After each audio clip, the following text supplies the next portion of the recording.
di dalam surah Al-Kahfi adalah peranan daripada Nabi Muhammad sallallahu alaihi wasallam. Pada subuh kemarin kita sudah sampaikan bagaimana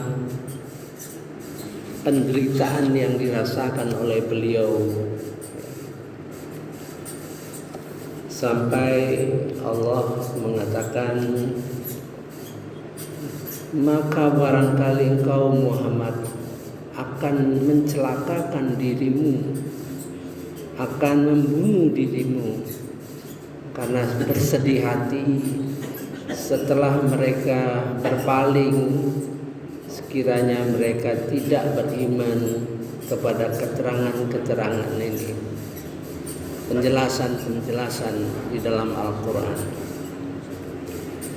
dalam bahasa yang mungkin kalau dalam bahasa Arabnya lebih tajam lagi, ya. A'udzubillahi minasyaitonirrajim. Bismillahirrahmanirrahim. Fa'la'allaka bakhi'un nafsak. Barangkali engkau menyembelih dirimu sendiri. Menyembelih itu. Bakhi'un itu kurban, sembelih kurban pakai bakhi, ya. Ala azarim, atas karena perlakuan mereka yang terlihat sekali, melempari kotoran, mengejek, menghalangi Rasulullah sallallahu alaihi wasallam, ya, dengan kasar sekali. Illam yu'minu bihadzal hadis asafa, jika mereka tidak beriman terhadap bihadzal hadis, itu dua kata yang digabung.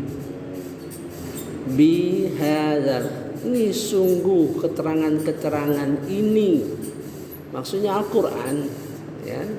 Jadi Al-Quran itu berbagai sinonim kata, ya, sehingga sedih sekali, ya.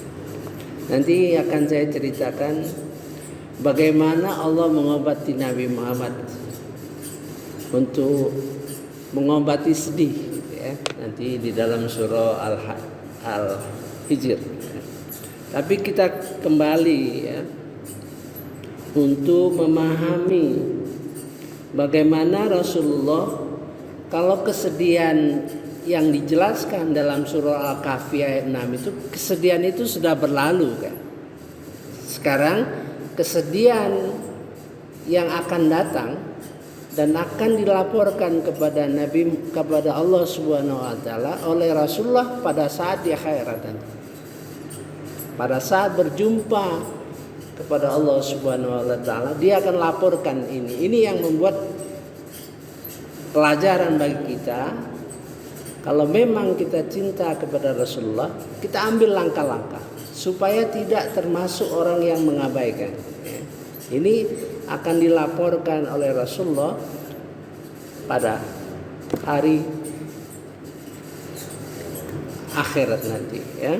Di dalam surah Al-Furqan ayat 30. A'udzubillahi minasyaitonirrajim. Bismillahirrahmanirrahim.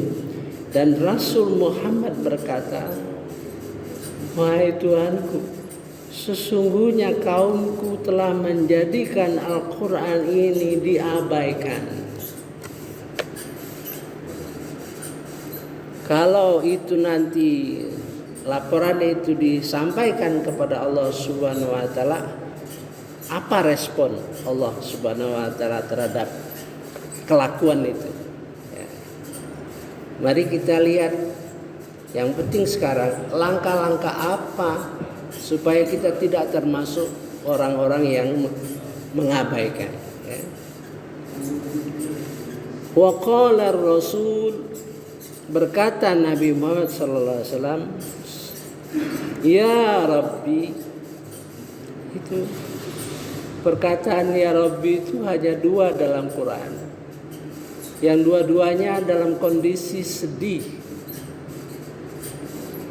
dan dia berjarak jauh dengan Allah Subhanahu wa taala. Ya Rabbi, seharusnya pakai ya, ya Rabbi, ya Tuhanku, kan? Tapi ianya nggak ada.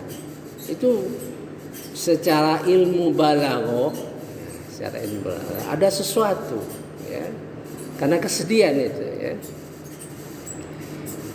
Inna qaumi ittakhadhu, sesungguhnya kaumku, umatku, ya, hadzal qur'ana mahjura, hadzal qur'an, mengapa tidak zalika, ya.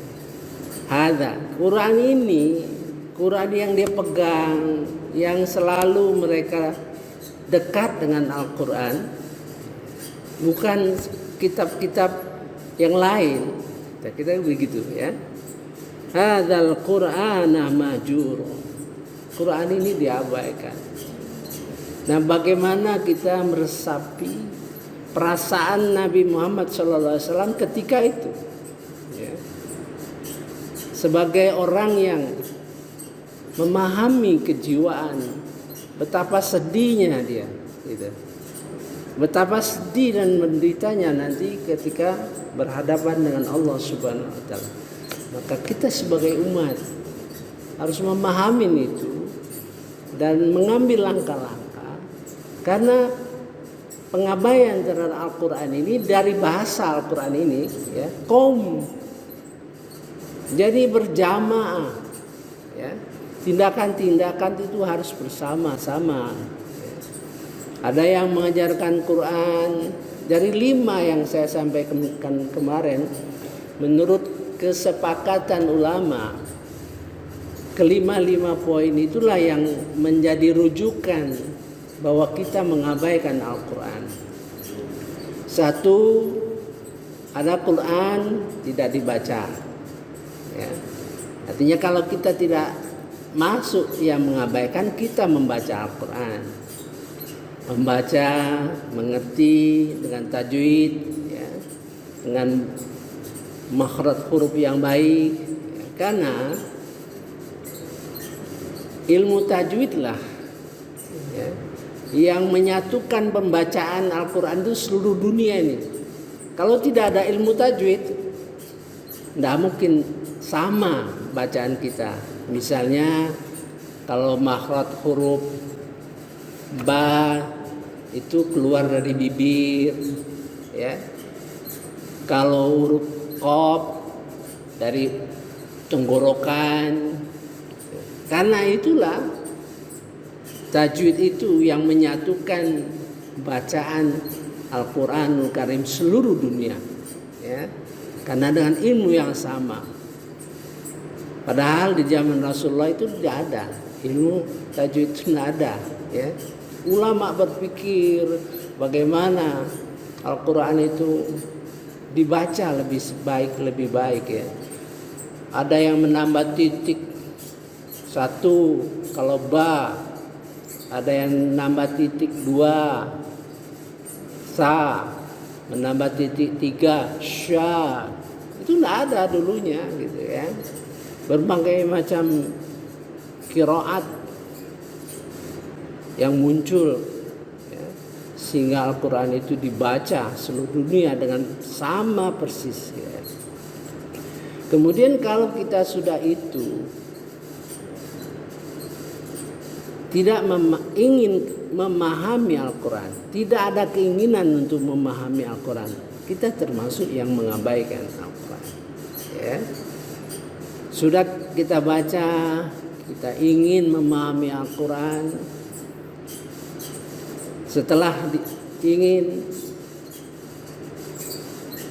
memahami Al-Quran, kita berusaha untuk melaksanakan, gitu kan?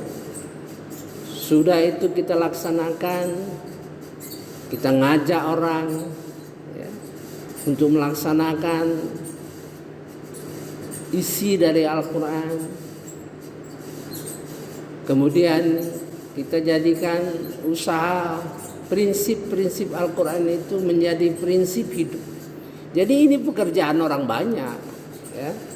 Kalau memang cinta sama Al-Quran itu pekerjaan orang banyak. Ada yang ngajar ngaji, fokus supaya Al-Quran dibaca dengan baik, ya. Tentu ada orang yang mengajari bahasa Arab dengan melakukan penterjemahan secara harfiah, secara kata per kata. Ada orang yang mengajarkan tafsir Al-Quran, ada yang mendalami Al-Quran sehingga timbul, ya, mengeluarkan inti isi daripada Al-Quran itu menjadi prinsip-prinsip. Apakah prinsip di dalam bernegara, prinsip dalam hubungan orang per orang, itu tentu harus dikeluarkan, harus dicerna, ya. Banyak pekerjaan yang besar, tapi paling tidak kita berpartisipasi. Ini suatu partisipasi dari masjid kita ini. Sudah 12 tahun kita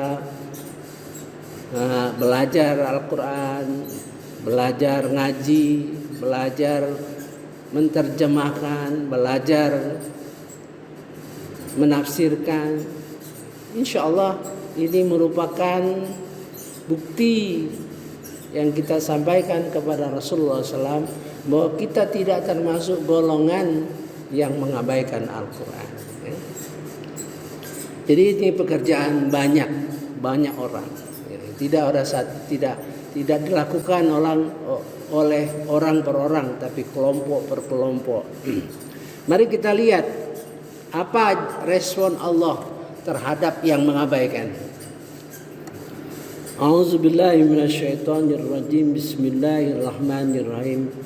Begitulah bagi setiap nabi telah kami adakan musuh dari orang-orang yang berdosa, tetapi cukuplah Tuhanmu menjadi pemberi petunjuk dan penolong. Ini sebetulnya bahaya. Jawaban Allah itu merespon itu bahaya gitu, ya. Wa kadzalika ja'alna, dan demikianlah kami menjadikan likulli nabiyyi aduwam minal mujrimin. Ini kata mujrimin ini berkenaan dengan kata mahjuro. Jadi orang mengabaikan itu berakar,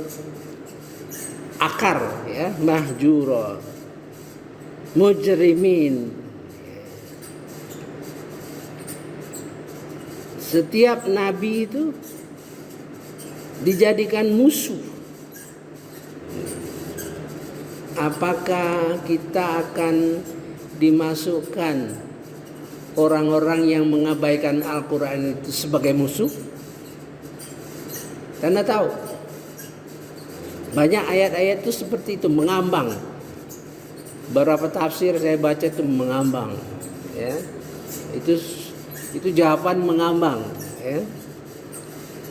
Wa kafa bi rabbika, cukuplah Tuhan kamu hadian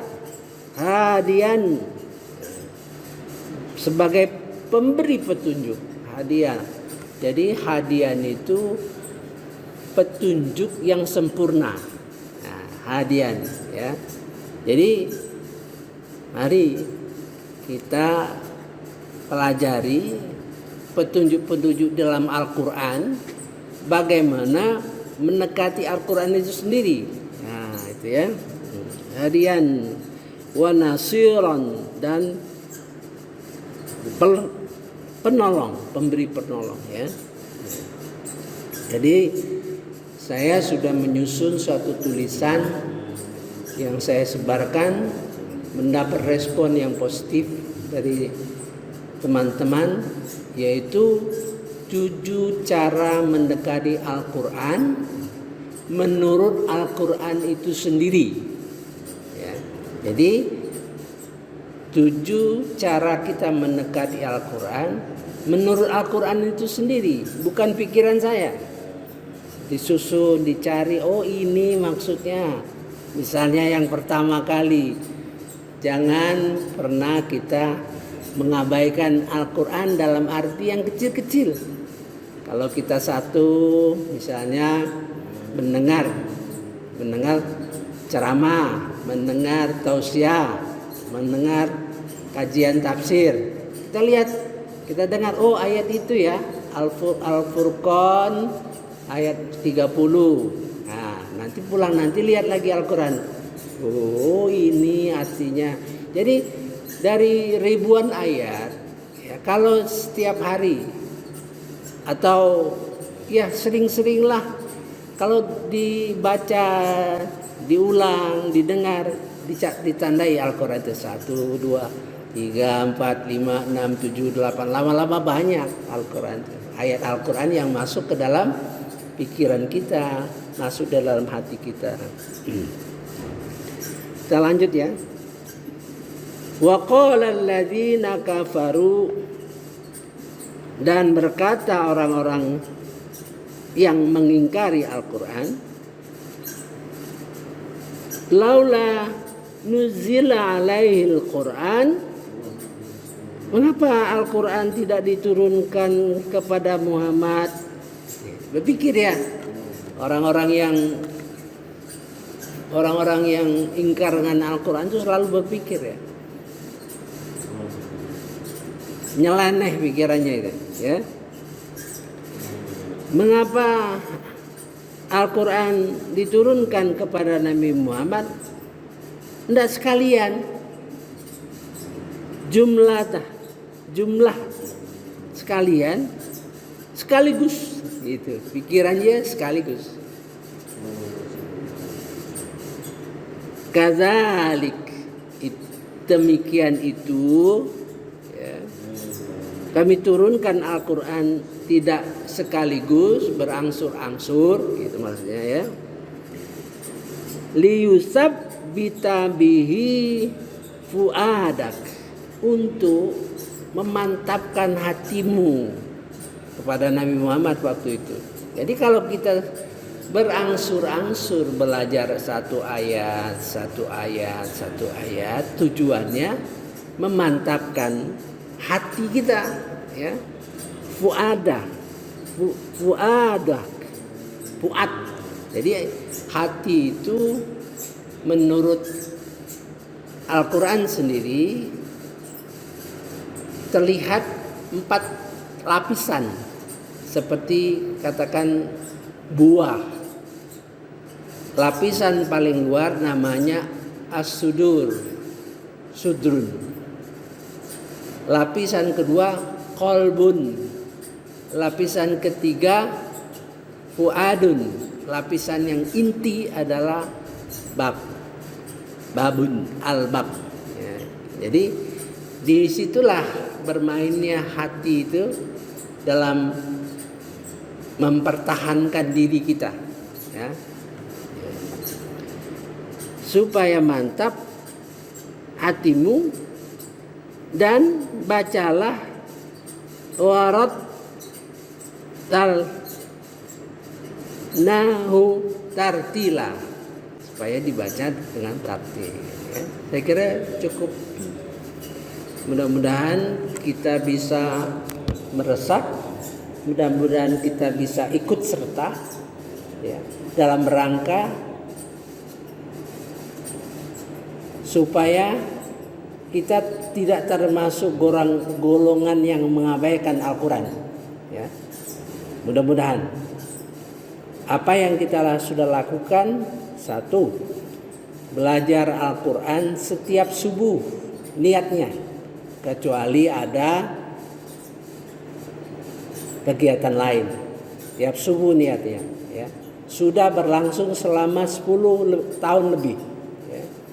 Kedua, kepada teman-teman yang tidak sempat hadir, kita kirimi Al-Quran Kita kirim Al-Quran, sudah ribuan Al-Quran, ya.